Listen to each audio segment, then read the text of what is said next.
and gentlemen, and welcome to our opening ceremonies. My name is Neil Freeman from Bob FM Radio, one of the media partners here for this event today. We're ready to get things started with the 451st Army Band and our national anthem.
The colors were presented today by the Polaris Battalion Sea Cadets. Thank you very much, and a big hand for the 451st Army Band.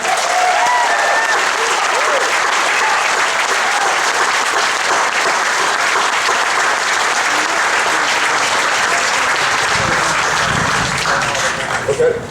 All right, up next we're going to have our Pledge of Allegiance, and the guy majorly responsible for this entire event is Mr. Russ Haynes, and he is going to announce who is going to lead us in the Pledge of Allegiance. Russ?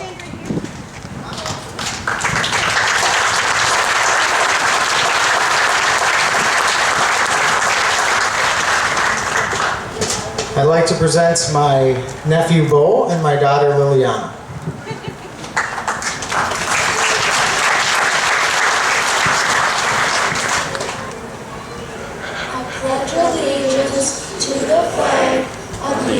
States of America, and to the republic for which it stands, one nation, under God, indivisible, with with liberty and justice for all. Nice job, guys.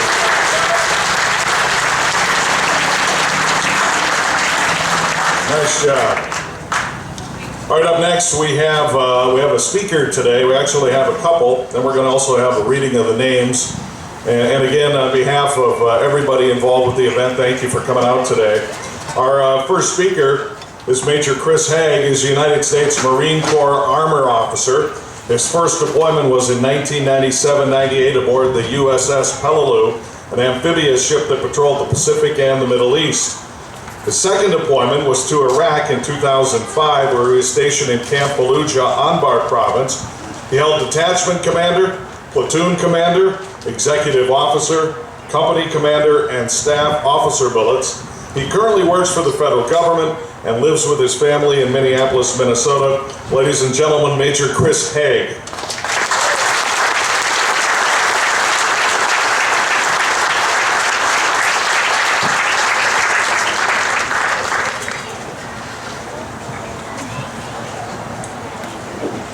Ladies, gentlemen, servicemen, and most of all, families of fallen heroes, I'd like to speak with you for a few moments about military service.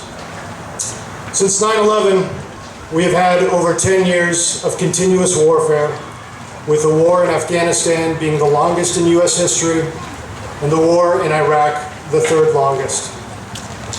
A generation of young men and women have joined the long line of patriots who served this country starting in 1775 with the Revolutionary War, and for over 2 centuries have defended our country through today and stand ready to do so again. Many of the veterans who fought in previous wars are still with us. Our World War II veterans defeated the great evil of the Axis powers. You, our grandfathers, set the benchmark for tenacity. Our Korean war vets fought a determined North Korean and Chinese enemy in inhospitable terrain. The word chosen is a term every Marine knows from the courageous action at the Chosin Reservoir. Our Korean war veterans, like my father, have often felt forgotten for their sacrifices in a war that got no parades or acclaim. You veterans who fought in the jungles of Vietnam against the communists, we should never forget that you won every battle in that war and returned to a less than grateful country.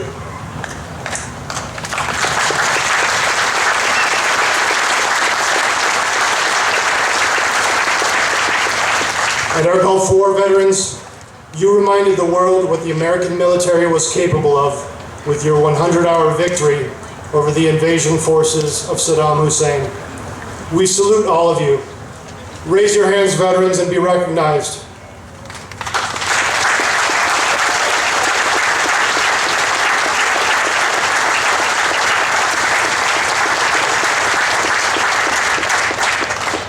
I would like to recognize one of these living heroes.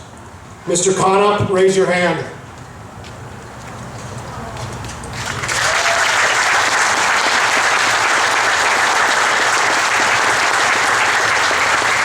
Bill Conop from Elk River was 18 when he was drafted in October of 1943.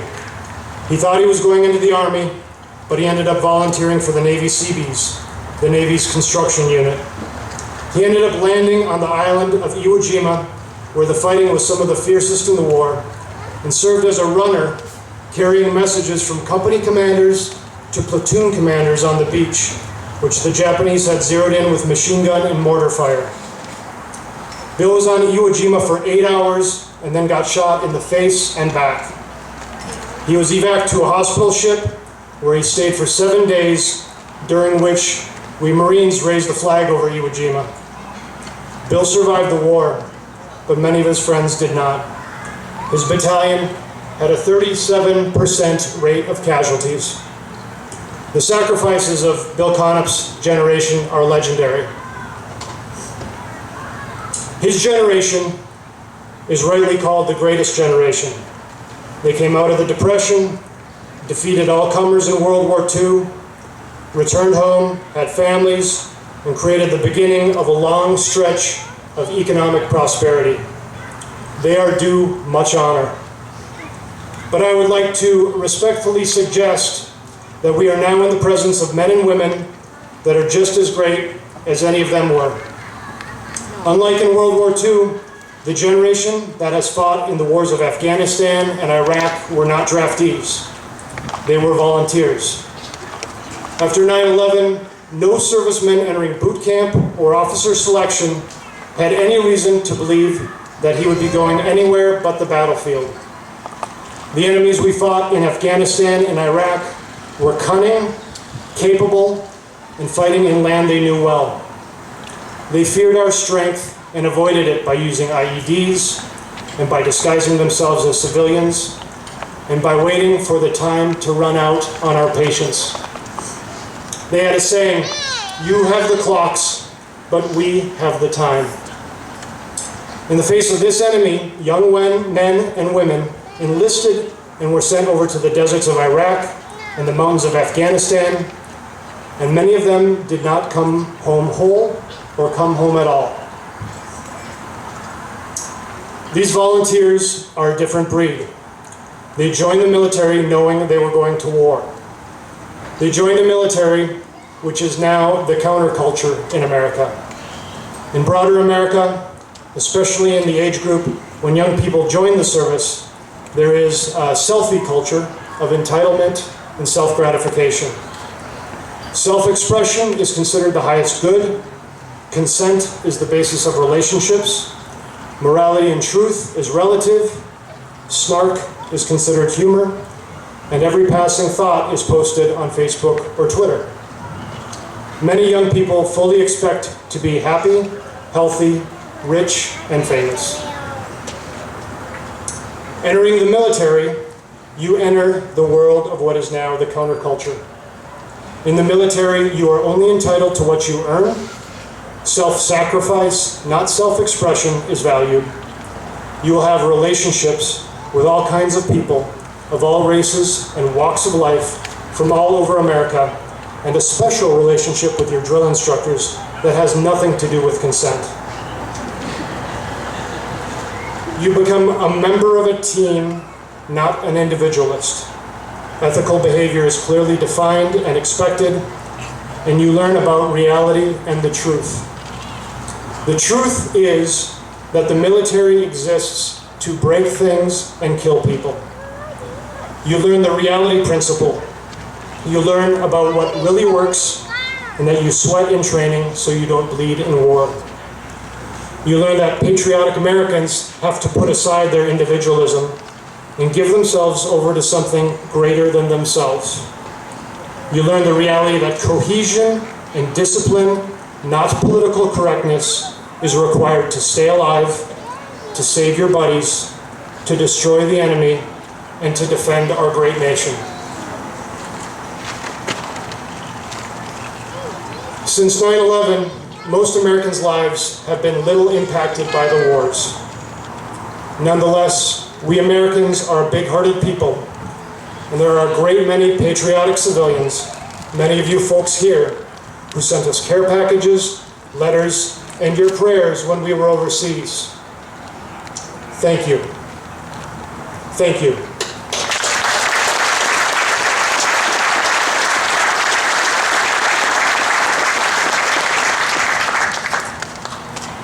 Many of our servicemen and their families experienced deployment after deployment, and their lives have been forever changed. Many of our veterans came back terribly wounded, or with the invisible wounds of PTSD. We lose 22 veterans a day to suicide. And while America may have gotten tired of the wars, our servicemen and their families never quit. And so, while our wars may have ended for a time, and many Americans want to move on and forget the whole business, there are some here for whom the loss of a fallen hero ensures that the wars will never be forgotten. Families of our fallen heroes, your sons and daughters, your husbands and wives, your fathers and mothers, were the very best that our great country has to offer.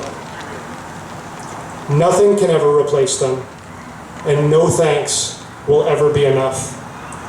We are all humbled and saddened by your loss. America is not a great nation because of our land, our wealth, or our power. America is a great nation because patriots have loved it, and some of them have paid the ultimate price. And while we celebrate our nation's warriors and mourn the loss of our fallen heroes, our enemies plan and plot. And sadly, some of our politicians and bureaucrats weaken us from within. In spite of this, it won't be long before America's finest are called upon again, and they will answer the call. May God grant that America always have such men and women of courage to defend our great nation. God bless America, and Semper Fidelis.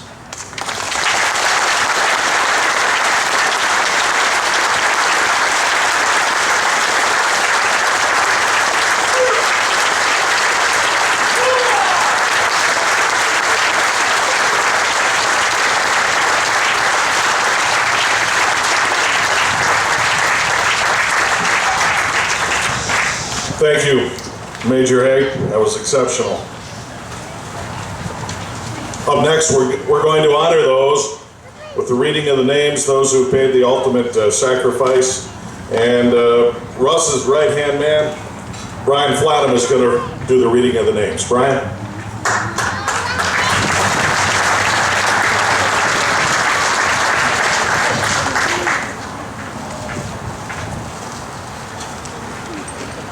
This list is Minnesota's fallen heroes. Please forgive me if I misspeak the name. This is a very hard job. Daniel Adabo. Deidre Aguigui. Chad Allen. Samuel Amenrud. Joshua Anderson. Stuart Anderson. Levi Angel. Brett Angus. Eldon Arcand. Roland Barvels. John Bauer. Taylor Bowney. William B.J. Beardsley. Jeffrey Bicey. Jonathan Benson. Michael Benson. Peter Bergstrom. Randy Bergquist. Joshua Bible. Kimberly Blaisdell. Nathan Blomquist. Kyle Boleen. Courtney Bombardo. Travis Bruce. Ryan Kane. Jeremy Campbell. Emilio Campo Jr. Michael Carlson. Russell Castro. George Cowley. David Cedergren. Robert Cheever. Ryan Clark. Alexander Cooley. Corey Combes. David Day. Roger Deeds. Nicholas Dickett. Robert Dissel II. Robert Dixon. Nathaniel Doring. Patrick Dorff. Daniel Drevnek. Gregory Edelston. Caleb Erickson. Shane Everett. John Foss. Jacob Fairbanks. Benjamin Farrell. Michael Fasnacht, Daniel Fetter, Curtis Feistner, Tyler Fay, Adam Flannery, Michael Frederickson, Patrick Freeberg, Michael Freiholtz, Chad Frockyer, Rory Gavick, Brenda Geisey, George Glass II, Jason Goch,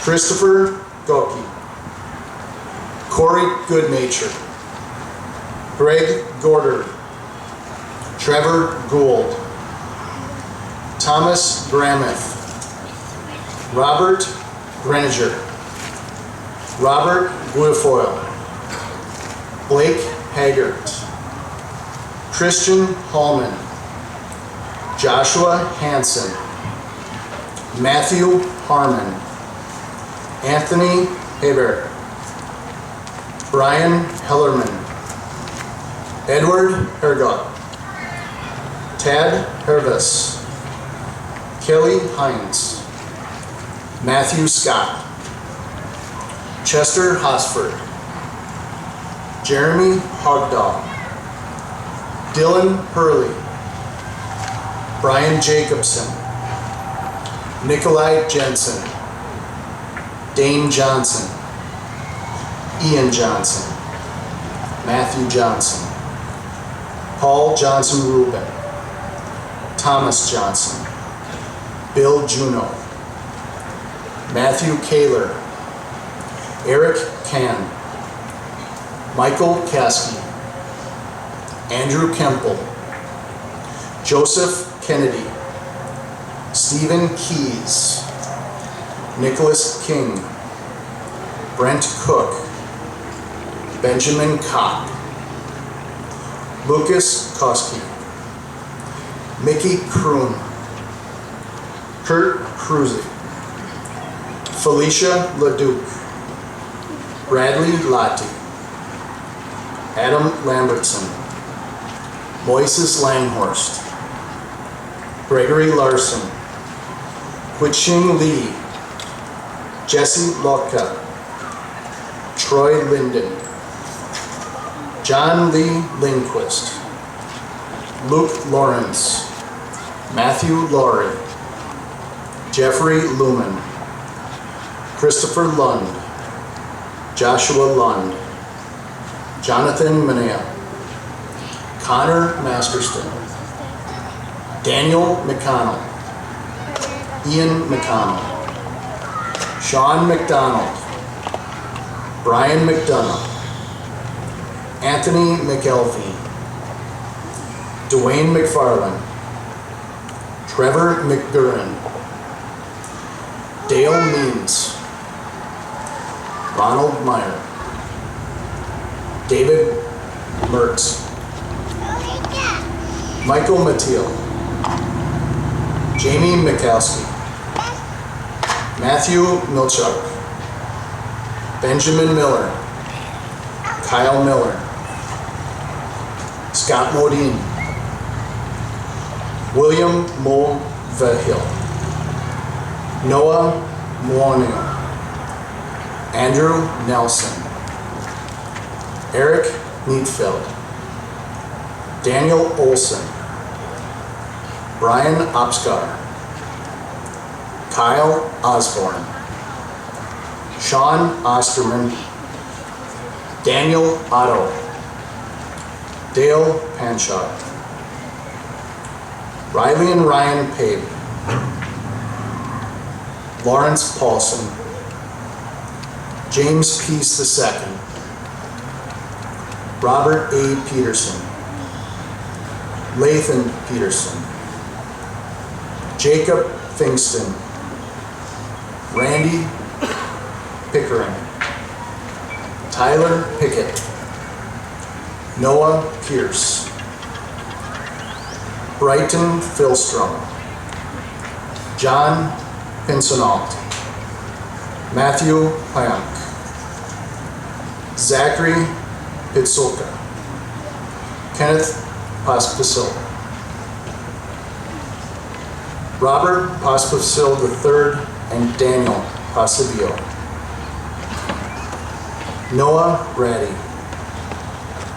Aaron Renstrom. Demetrius Rice. Alex Richardson. Greg Rewer.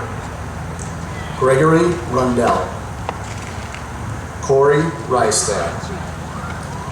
David Sandmeyer. Joshua Schmidt. Jason Schumann. Michael Schuley. Jonathan Schultz. Troy Schultz. John Schuster. Todd Selby. Adam Shada. Lucas Siegfried. John Sills. Brian Skold. Kevin Sobiek. James Solatz. Nicholas Spihar. James Stee. Justin Strom. Brian Studer. Daniel Sweeney. Curtis Swenson. Aaron Talley. Aaron Taylor. William Taylor. Dennis Tellock. Jacob Thompson. Jason Timmerman. John Tobiason. Eric Totten. Nicholas Turcotte. Henry Father Tim Vacott. Thomas Valentine. Adam Van Alsten. Jacob Vanderbosch. Randall Vos. Mark Weber.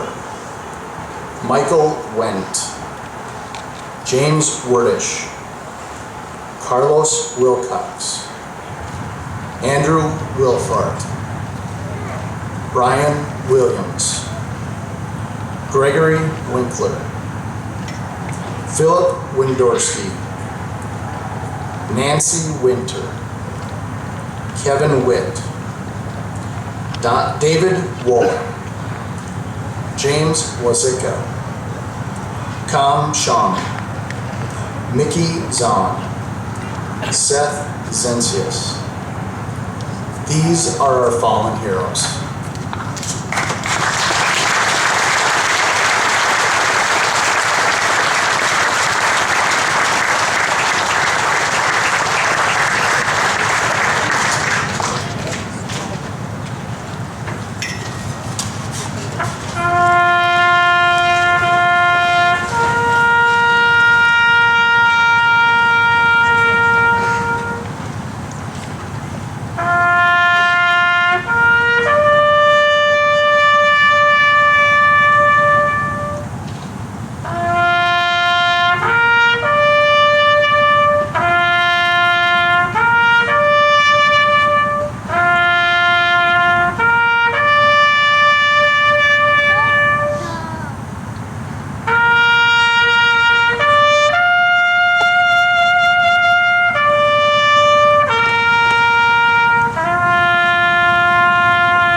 Thank you for coming today. We celebrate our fallen heroes and the families. I'm going to ask Russ Haynes to come up. I'd like to just for a minute explain about Gold Star families. Russ?